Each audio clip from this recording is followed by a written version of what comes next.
Welcome to the Defying Gravity podcast with Zach Goodman. I don't know if I like that intro. We'll rock with it. We'll rock with it. I don't know how about the intros. I feel like sometimes intros are just like, I don't know, a little bit of fluff, and I want to try to avoid the fluff on here. Anyways, today we are going to talk about what do all good training systems have in common. Okay, so there's some things that I have noticed and that I'm sure others have noticed. If you've been researching and reading and practicing for a while, like you probably would have noticed these things, but there is specifically two things that all great programs are going to have in common. Okay. Firstly, right off the rip, is intensity being number one and frequency being number two. Okay. All great training systems have these two things in place. All great training systems prioritize these two things. Okay. Whether you're looking in powerlifting, you're looking in athletic performance, you're looking at hypertrophy, bodybuilding training, whatever you're looking at, intensity and frequency are the main drivers in those training programs. Okay, so let's think about firstly, what are some big ones that we all think of when we're thinking about the most effective, let's say, strength training programs. What do they all have in common? Okay, look at Westside Barbell's conjugate system. Think about even starting strength, how effective that can be for beginners. Think about things like 5-3-1 that can be really effective. Think about the current kind of training model. I don't know if it's really named yet, but the current training model used by a lot of the top lifters in the USAPL federations. Very high frequency, very high intensities. Okay. So think about these things. When it comes to strength training, we are noticing a shift, a trend, specifically regarding intensity and frequency. We have started to see the value in not only training at higher intensities, so when it comes to like 1 rep max percentages, basically slower speeds, is kind of the way I like to view training, not necessarily in percentages, but in speeds. We're seeing that training at slower speeds, voluntarily trying to be fast, but gravity makes us move slow. So think about heavy 1 rep max, heavy 3 rep max, heavy 5 rep max. Okay, those would be something that are slow.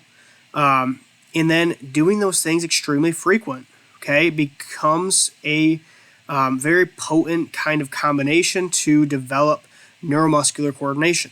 Okay, so when we're looking at training systems that have been really effective and really popular, we've noticed those to be very effective, okay, because they are essentially continuously priming the nervous system to deliver greater force output. Okay, and because those things are getting trained so frequently, the nervous system becomes more efficient and becomes more resilient to producing force, which is something that people aren't talking about. Why don't we look at other systems like regarding muscle building hypertrophy systems? Think about some of the mass monsters that we're seeing, not just nowadays, but in general. We're noticing a shift from high volumes to high intensities and lower volumes with higher frequencies. So we're seeing a lot more IAPP pros using upper-lower splits. We're seeing them, using push-pull leg splits twice in a week. They are training muscles 2 to 3 times a week now with very high intensities, with lower volumes. So we're seeing 1 to 2 top sets to failure. We're seeing a ton of failure training. This is something, again, talked about by the likes of like Mike Menser decades ago, and kind of now it's kind of reviving with things with people like Chris Beardsley really putting out a lot of information on hypertrophy and strength training in general. But we're noticing that these type of programs are fantastic for putting a lot of mass on people, right? Think about, I don't know how familiar many of you are with a program called DC, or Dog Crap Training, by Dante Trudel. Probably one of the most famous muscle building programs out there regarding bodybuilding. Again, it's a little bit more underground. It's not as mainstream for a good reason, but is extremely effective for building a lot of muscle mass, right? And so what are the two big keys in his system? You have to train to failure. He even uses techniques like rest pause sets to go beyond failure, as well as you need to train frequently. So you're training muscle groups very frequently, okay, upwards of 2 to 3 times in a 10-day span. Okay, and so we're starting to see that shift, but that shift has kind of always been there. We've kind of always known if I want to get really good at something, if I want to train the body to do something, I need to do it frequently, no matter what that is, whether it's riding a bike or bench pressing or sprinting or jumping, we know that we need to do these things pretty frequently. And we know that intensity becomes the most important thing when it comes to providing a potent stimulus, right? So if I'm trying to improve a bench press, say I want to get from 200 to 225, I am not going to use 115 pounds to do that, right? Because it's just not a strong enough stimulus, right? I could rep out 115 pounds for a million reps. Doesn't matter, right? I could do, 10 sets of 10, 100 reps of 115. It's not going to make my 200-pound bench press raise that significantly, okay? Or you can use, say, 95 pounds, whatever that may be. We know that we need heavier weights in order to improve at a more efficient rate, right? It is the main reason why percentages can be helpful, is because they put you in the correct range, right? And really all percentages are there to guide to speeds, but we'll talk about that at a later time regarding percentages. But again, something that I have noticed is that when it comes to training, the intensity of it has to be correct, right? You cannot afford, personally, from what I've seen, you can't afford to be low intensity. You're not going to get stronger. You're not going to recruit and fatigue enough motor units. You're going to ruin discharge frequencies because you're not going to need to call upon those fibers to get pulled apart in innervation, right? So we need to be able to call upon the greatest amount of motor unit recruitment, fatigue those motor units as they are recruited, fatigue them and train them. So we need to be able to do those things, and those things are only going to occur when intensity is extremely high, okay? So someone that, I've looked at a lot of different training programs in the athletic performance realm. One that's really popular right now and has been pretty effective from what I've seen, and I really like a lot of the philosophies here, is the Feed the Cat system by Tony Holler. And again, me and Tony have talked. Great guy. I like a lot of his stuff. We agree on a good amount of things. Something that is so effective about the way that Feed the Cat system works regarding sprint training is that it's frequent. So again, you're trying to sprint 2 upwards of potentially 3 times a week.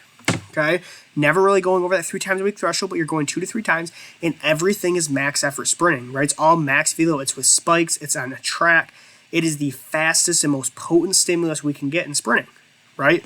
So it is a perfect mixture of intensity and frequency with lower volume, okay? And so that has been pretty effective. And this isn't just the only system that's used that sort of training model. We see people like Charlie Francis that has ran a similar sprint model. There is a ton of people over the decades that have ran similar sprint models. It just was coined a little bit differently, and it applied to different sprinters and things like that. But ultimately, frequency and intensity appear to be the main things, the main drivers of all successful programs. Another person that I think is an absolute genius, and I can't talk about him enough, is Jared Bidney at Explosive Mechanics in, I believe, Peachtree City, Georgia.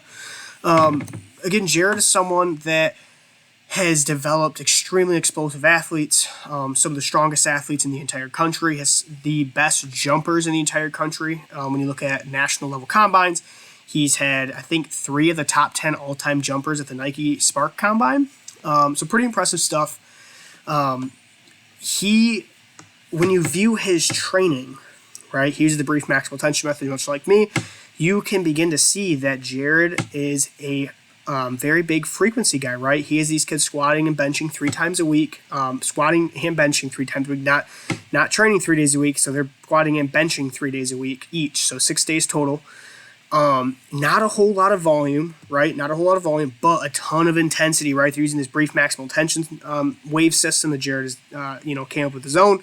Again, I have my own brief maximal tension system that's quite a bit different, but also the same, similar but different. And I'm sure Jared would agree on that. Things that I do is a little bit different than the way he does things, but ultimately, Jared has these kids benching and squatting, relatively heavy, especially on the bench. He really employs heavy bench training, but 3 times a week, right? So that is crazy. Imagine getting under a heavy bench 3 times a week.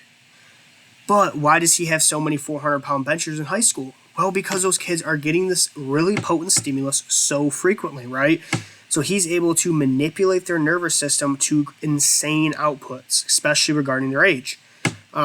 And so this is where the wheels started to begin to turn for me, is that I realized the more frequently I can get my athletes to train, the better off we are going to be as long as workloads are balanced. Okay, so I need a really frequent stimulus, right? But it needs to be strong enough to have a solid training effect, right?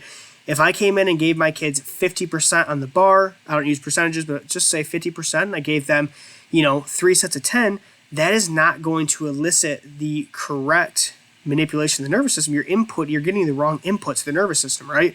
I need to be working my athletes well over 80%, well over 90%. That's where my athletes need to be working at in order to get the correct input to develop a stronger neural pathway.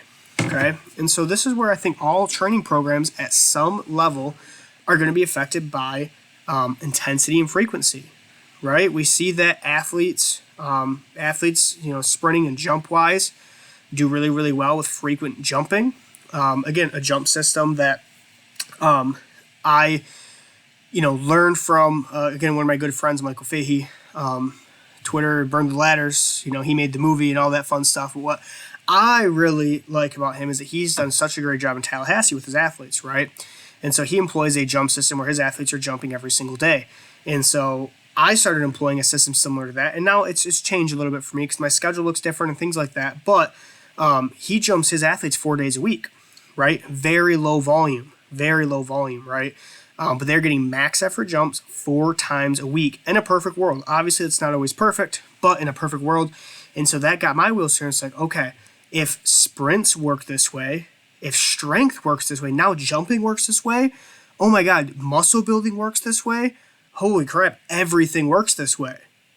Okay? And so this is the kind of thing I've came to conclusion with, is that intensity and frequency are the main drivers of success in a training program, regardless of physical ability. It's not the volume. Volume is essentially a multiplier, okay, up to a point.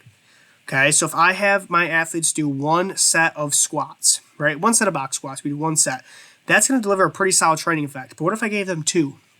It's better, right? It's multiplying that training effect. What if I gave them 3? Multiplying that training effect, right? 4, 5, yeah, probably still multiplying the training effect, but every subsequent set, we're seeing a decline in motor unit recruitment because there's just not enough to call on.